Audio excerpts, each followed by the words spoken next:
Hello friends, मेरा नाम अंकित वर्मा है। इससे पहले आप मुझे और बहुत सारी वीडियो में देख चुके हैं जो मैंने MPB corruption and over billing के ऊपर बनाई है। आज की इस वीडियो में आपको बताने वाला हूं कि किस तरह से विद्युत मंडल उपभोक्ता को 20,000 50,000 रुपये से लेकर के लाख 1.5 लाख रुपये तक के घरेलू बिजली के बिल भेज देती है। इसका सबसे बड़ा कारण यह है कि विद्युत मंडल जब प्राइवेट कंपनी को ठेके देती है रीडिंग लेने के लिए, तो जो प्राइवेट कंपनी होती है वो मीटर रीडिंग के लिए बहुत ही कम सैलरी पर मीटर रीडर्स को रखते हैं और उस वजह से वो ठीक तरह से अपना काम नहीं करते हैं। पर इसके अलावा एक और बहुत बड़ी वजह है जिसकी वजह से ज़्यादा राशि के बिल लोगों को आ रहे हैं। उसका सबसे बड़ा कारण ये है कि 2014, 15 और 16 इन 3 सालों में विद्युत मंडल ने बहुत सी जगह पर मीटर को एक बॉक्स के अंदर लगा करके पोल के ऊपर लगा दिया गया था, जिससे कि उपभोक्ता या जो बिजली चोरी वाले होते हैं, जो मतलब बिजली के मीटर में छेड़खानी करके अपने मीटर को बंद कर देते हैं या रीडिंग कम जलाते हैं, उसके लिए विद्युत मंडल ने एक पोल के ऊपर 2 बॉक्स लगाते थे और एक बॉक्स के अंदर 10 मीटर लगाते थे। तो टोटल एक पोल के ऊपर 20 मीटर लगते थे और उस मीटर से रीडिंग लेने के लिए प्राइवेट कंपनी को ठेका दिया हुआ था। तो अधिकतर होता ये था कि वो लोग ठीक तरह से रीडिंग नहीं लेते थे, अनुमानित रीडिंग लेते थे। और 2014, 15, 16 लगभग इस ड्यूरेशन के बीच में ही बहुत सी जगह पर इन मीटरों को लगाया गया था और रीडिंग ठीक तरह से नहीं लेने की वजह से ये स्कीम फ्लॉप हो गई थी, जिसको कि विद्युत मंडल ने हटा करके मीटर को वापस से लोगों के घरों में स्थानांतरित कर दिया था। लेकिन उसके बाद जब मीटर रीडिंग में डिफरेंस जब आया, क्योंकि किसी के यहाँ 2 साल लगे थे, किसी के यहाँ 3 साल लगे थे, किसी के यहाँ साल भर लगे थे, उस बीच ठीक तरह से रीडिंग नहीं होती थी वहाँ पर। जैसे फॉर एग्जांपल अगर किसी घर में 150 रीडिंग खपत होती थी तो ये लोग अंदाज लगाकर वहाँ पे 50, 60, 70 या 100 रीडिंग डाल देते थे। और यही चीज़ पूरे उनके यहाँ जब तक उनका जो मीटर थे वो पोल पर लगे हुए तब तक उन सभी लोगों के साथ यही समस्या हुई थी।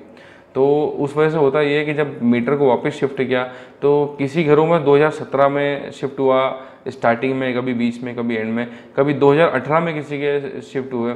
तो उसके बाद जब ये धीरे धीरे रीडिंग जब सही आना चालू हुई तो इतना डिफरेंस आया। क्योंकि होता ये है कि जिस घर में 150-200 रीडिंग महीने की खपत होती है और वहाँ पर 1000-1500 रुपये का बिल आता है और एकदम जब 40-50 हज़ार रुपये का बिल आ जाता है, जिसमें कि आप पकड़ सकते हैं कि उस महीने रीडिंग आपको 6-7 हज़ार से 8 हज़ार रीडिंग तक का आपको इसमें डिफरेंस दिखेगा। और ये सीधे से विद्युत मंडल की गड़बड़ी है। और ये गड़बड़ी जो आती है प्राइवेट कंपनी के जो ठेके दिए रहते हैं जिनमें मीटर रीडर्स को रीडिंग लेने का जो काम दिया होता है, ये लोग अपना काम ठीक तरह से नहीं करते हैं और उस वजह से रीडिंग इकट्ठी होती है। अब मैं आपको एक और बहुत इंटरेस्टिंग चीज़ बताऊंगा कि जिन लोगों को इस तरह के बिल आ चुके हैं, बड़े अमाउंट के बिल जैसे 30-40 हज़ार 50 हज़ार रुपये तक के, पर बहुत से घर अभी भी ऐसे हैं जहाँ पर इस तरह के बिल आए नहीं हैं पर उनको आ सकते हैं। क्योंकि कुछ जगहों पर जैसे जैसे ये चीज़ें मालूम पड़ती हैं तो मीटर रीडर्स अभी भी प्राइवेट कंपनी के थ्रू ही रीडिंग लेती हैं। तो वो लोग अपनी बात छुपाने के लिए कुछ कुछ घर में थोड़ी थोड़ी करके रीडिंग देते हैं ताकि वो इकट्ठी एकदम बड़ी रीडिंग ना आए।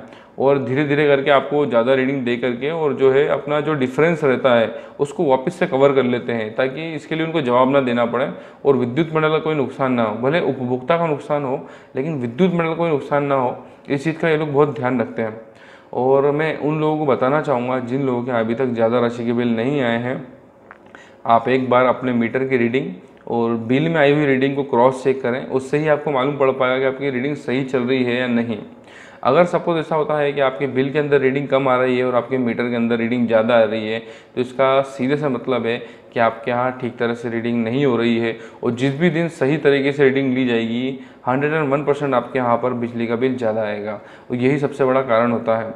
इसके लिए मैंने एक मीटर रीडिंग चार्ट भी डिज़ाइन किया जिसको आप मेरे साइट से डाउनलोड कर सकते हैं। इसके ऊपर ऑलरेडी मैं 2 वीडियो बना चुका हूँ। अगर आप यूट्यूब पर मेरे वीडियो देख रहे हैं तो आई बटन पर आपको क्लिक करने पर वो वीडियो दिख जाएगा। आपको एक बहुत ही इंटरेस्टिंग चीज़ बताऊँगा कि जब मेरा ये बिजली का बिल वाला जो मैटर था, उसके बाद में जब मैंने वेबसाइट बनाई और यूट्यूब पर मैं इलेक्ट्रिसिटी अवेयरनेस के ऊपर जो वीडियो बनाता था, तो उस समय मेरे पास और बहुत सारे बिजली के ऐसे बिल आते थे लोगों के जिनके 30-40 हज़ार 50 हज़ार मुझसे भी ज़्यादा राशि वाले बिल उन लोगों को आए हुए थे। तो जब वो मेरे पास आते थे तो उनके साथ भी लगभग यही प्रॉब्लम होती थी कि हर महीने रीडिंग ऐसी कम ज़्यादा या एवरेज आती थी और किसी एक महीने में ज़्यादा रीडिंग होती थी और उस वजह से उनका जो है बिल ज़्यादा आता था।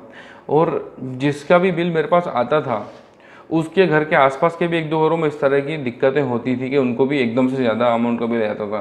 तो ये मतलब जहाँ पर जिस भी एरिया में इस तरह की घटना होती है तो उसमें वो उस घर में अकेले वैसा नहीं होता है, उसके आसपास भी और बहुत जगहों पर इस तरह की प्रॉब्लम्स आती है। तो मैं इसलिए कहना चाहता हूँ कि जिन लोगों के यहाँ अभी नहीं आए तो प्लीज़ एक बार आप अपने मीटर की रीडिंग और बिल में जो रीडिंग अभी आपको हर महीने आ रही है उसको क्रॉस चेक जरूर कीजिए।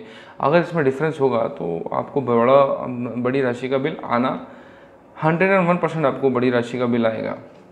एक और बात कि जब भी आपको इस तरह के बिल आए ज़्यादा राशि वाले, एक ही महीने के अंदर आपको 30-40 हज़ार 50 हज़ार रुपये का बिल कभी आ जाए, तो इसमें बिल्कुल भी आपको डरने की ज़रूरत नहीं है। डरने की ज़रूरत विद्युत मंडल को और उसके एम्प्लॉयज़ को है, क्योंकि उपभोक्ता की इसमें कहीं भी किसी तरह की कोई गलती नहीं होती है। इसमें सभी गलती विद्युत मंडल के कर्मचारी और प्राइवेट कंपनी द्वारा लगाए गए मीटर रीडर्स की वजह से ये प्रॉब्लम्स आती हैं। तो मैं आपको कहना चाहूँगा कि विद्युत मंडल में किसी भी तरह से आपकी कहीं भी कोई गलती नहीं होती है। इसमें किसी भी तरह की कोई गलती हो या त्रुटिवश कोई आया हुआ बिल होता है तो उसके लिए विद्युत मंडल और उसके एम्प्लॉयज़ ही जिम्मेदार होते हैं।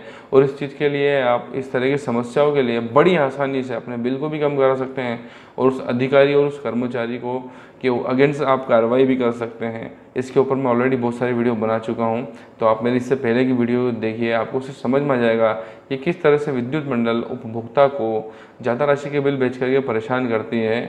और उसके जो अधिकारी रहते हैं वो इस समस्या को समझते हुए भी उपभोक्ता को किसी भी तरह की मदद नहीं करते हैं। तो आपको ऐसी किसी भी तरह की समस्या आ रही है, मैंने हर समस्या के विद्युत मंडल से रिलेटेड हर समस्या के ऊपर मैं बहुत सारी वीडियो बना चुका हूं। और उसके अलावा भी अगर आपको ऐसा लगता है कि मैंने किसी टॉपिक के ऊपर या किसी समस्या के ऊपर वीडियो नहीं बनाया है तो आप मुझे कमेंट में बताइए, मैं उसके ऊपर भी वीडियो बनाऊँगा। Thanks for watching.